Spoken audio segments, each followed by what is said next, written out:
హైదరాబాద్ ఎర్రగడ్డ food poison ఘటనపై హెచ్ఆర్సీలో జాతీయ బీసీ దళ్ అధ్యక్షుడు కుమారస్వామి ఫిర్యాదు చేశారు.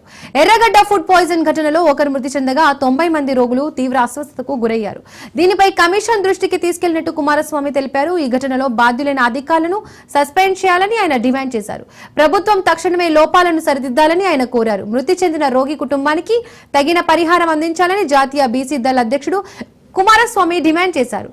భవిష్యత్తులో ఇటువంటి ఘటనలు పునరావృతం కాకుండా చర్యలు తీసుకునేలా ప్రభుత్వాన్ని ఆదేశించాలని ఆయన కోరారు.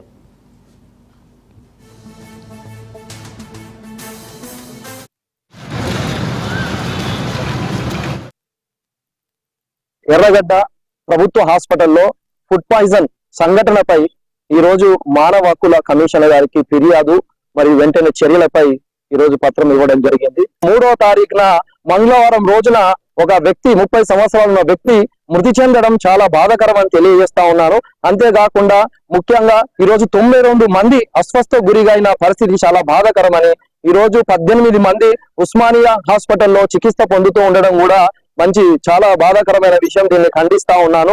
అంతేకాకుండా ముఖ్యంగా వారికి సంబంధించిన నమూనాలను కూడా ఉస్మానియా మైక్రోబయాలజీ కూడా పంపడం జరిగింది. నిర్ధారణ జరుగుతా ఉంది. ఈ రోజు రాష్ట్ర ప్రభుత్వం కూడా వెంటనే స్పందించి మన మంత్రి గారు కూడా అక్కడికి వెళ్ళడం జరిగింది. వెంటనే ఆర్ఎంఓ గారిని కూడా బదిలీ సస్పెండ్ చేయడం కూడా ఒక విషయానికి మంచి విషయము. నా యొక్క ప్రధాన డిమాండ్ ఏంటంటే ఈ రోజు ఒక స్వతంత్ర కమిటీని ఏర్పాటు చేయాలి, విచారణ చేయాలి, దర్యాప్తు చేసి ఎవరైతే ఈ ఘటనలో కీలకదారులు ఉన్నారో, సూత్రధారులు ఉన్నారో, ఎవరి వల్ల జరిగిందో వారిపై కఠినమైన చర్యలు, వారెంత వారైనా సరే, ఎంత గొప్ప అధికారులైనా సరే వాళ్ళని వెంటనే